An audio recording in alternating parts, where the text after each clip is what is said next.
It's no secret that dominant women, or as the more well-versed variety call them, Dommy mommies, have become all the rave in modern culture, whether it be the constant insertion of them through media, or men getting exposure to women that look like they'll kick my ass. It's clear that dating a Dommy mommy has become a modern male fantasy, but it wasn't always this way. Go back less than a century, and the majority of the stuff women do now would have given our forefathers strokes, would have had to give them immediate attitude adjustments. But to understand how we ended up here, we gotta go back to the beginning.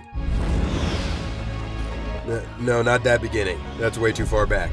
Alright, that's more like it. So join me today as we uncover why we've entered into a Dommy mommy era. Stage 1, the good old days.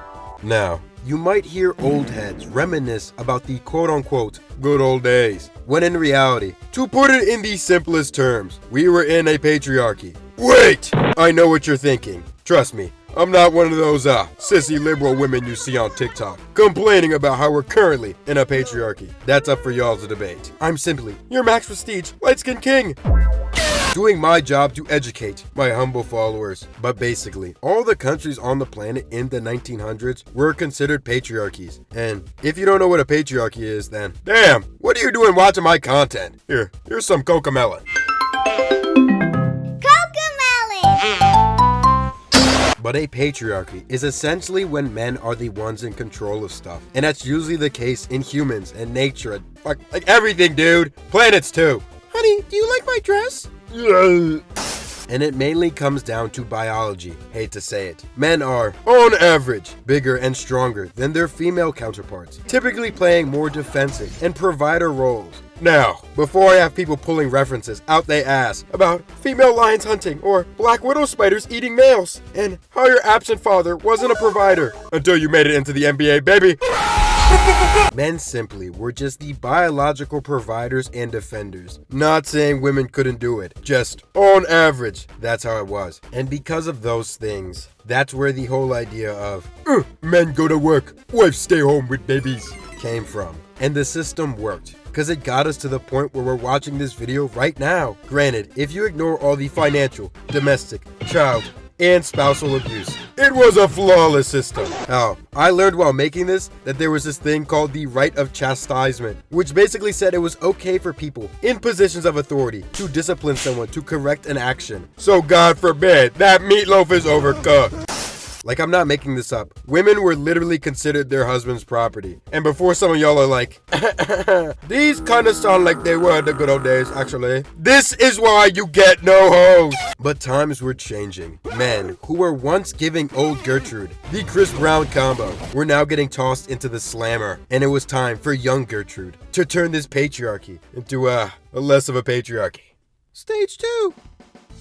Girl, let's go to the club and pop out. Now, the 1960s onward was when equality and all that stuff exploded. I'm sure you don't want a history lesson from a somewhat attractive, light-skinned man. But I'm gonna blitz through a lot of stuff so it'll help us transition to modern times. In 1965, the black one got the Voting Rights Act, which basically meant you can't deny blacks the right to vote, which was happening a lot. And I guess the idea was, well, if we're giving the brown ones rights, we might as well just give them to everybody. This was also around the time second wave feminism took off. Equal pay, no gender discrimination, delete them fetuses, and women could open up bank accounts. Before, they needed men to co-sign for them. Then came sexual liberation. It's time to get freaky. Basically, the good old birth control pill came out in the 60s. Taboos were being broken cause before, women being sexual? Boo! Don't like it. But then it began being normalized that women could want, enjoy, and initiate freaky time. People talked about STDs and stuff more. And it was also when the gay movement started up. Basically, times were changing. Women don't need no man. Get that bag, girly. But because of these pushes towards equality, it also reshaped romantic dynamics. Instead of a man always providing for a family, well, now you could reverse those roles and it would technically work out just fine. Emphasis on the word technically, cause if you know modern day, that shit rarely be happening. But we're getting there. So we gotta talk about the modern day before we put the emphasis on Dommy mommies. Stage 3. the Internet Hellscape, the modern age, and, to be more frank, the Internet has done irreversible damage to modern dating. I plan to talk about the issue as a whole in a separate video sometime soon, but right now, I'm only focused on the logic behind Dommy mommies. Alright, take the average man. For the last couple thousand years, he's been taught how to play chess. Meet a girl, be a gentleman, get a job, buy a house, and take care of your family and fucking despawn. Which, on paper, is a pretty foolproof system. Yeah, there might have been some shakeups here and there, a couple of depressions, maybe some nukes. Oh, even some overcooked meatloaf. But fundamentally, a pretty simple timeline. Now, imagine you spent your life learning how to play chess, only for this big, brolic white man to come and smack the shit out of you, flip the table, and tell you it's Beyblade time, baby, while still teaching you how to play chess. Now, I structured that to be a really funny analogy, but that's essentially the world we live in now. Men are continuing to be taught the traditional ways on how to treat a woman, whilst women are no longer traditional women. And I know this is the usual dialect of that's used by incels, but trust me, I'm not one. I'm a Max Prestige light-skinned man who gets hoes. But women aren't being taught by their parents how to treat a man. They're being taught by society in general that they don't need a man to go to college and get that bag and to never settle. And like I said before, I'll talk about this stuff more in a later video. But the game has changed. Men are approaching women less frequently, and women are upset at the lack of quote-unquote good guys, which I can pinpoint 3 main reasons why this is happening. First one being the internet. Even though the internet is a brilliant invention, its power is in the hands of the wielder. You could either utilize it to learn how to start programming, or you could go to Judy Hopps' peanut butter fart art. And the sheer amount of negativity spread on the internet by both men and women is devastating to see. Airing out all of their dirty laundry and stigmas onto impressionable minds has done nothing but divide people even more. Second is fear. I already know most of y'all thought of that one guy who says he's scared of women. But we're being for real and non-manipulative here. What do you stand to gain from approaching women in reality? Yeah, I got her number, or yeah, she wants to sleep with me now. But what if she says no? Now, I hope everyone here knows good and well that the phrase, son, the worst she can say is no, is probably one of the biggest lies known to man. Sitting comfortably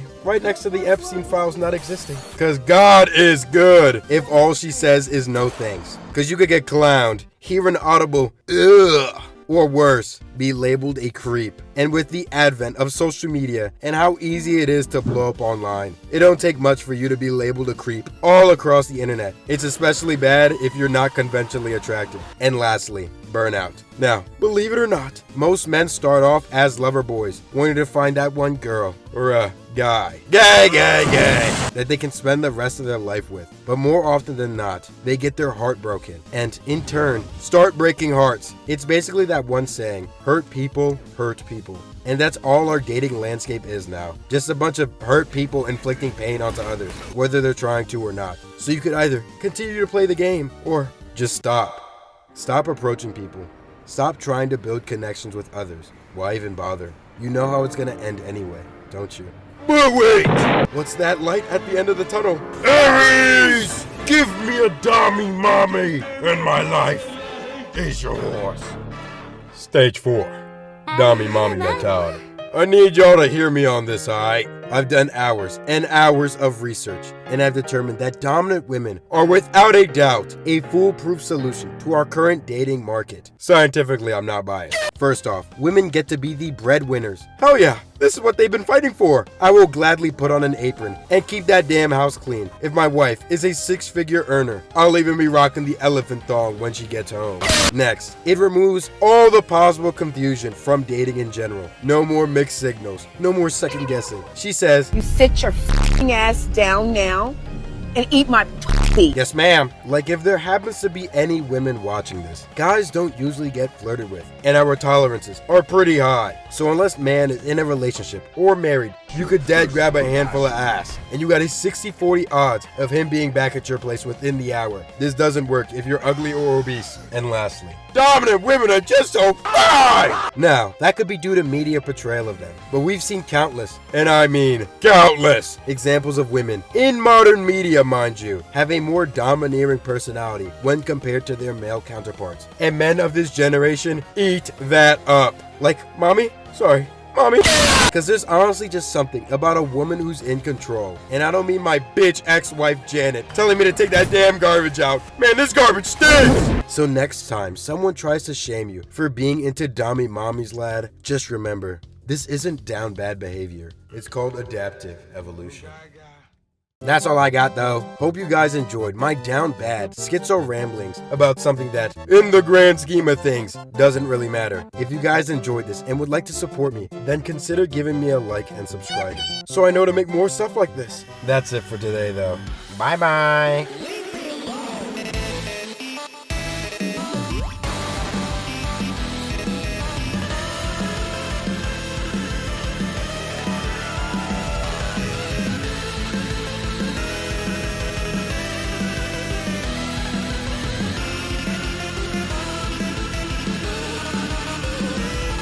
You should follow Zeno now!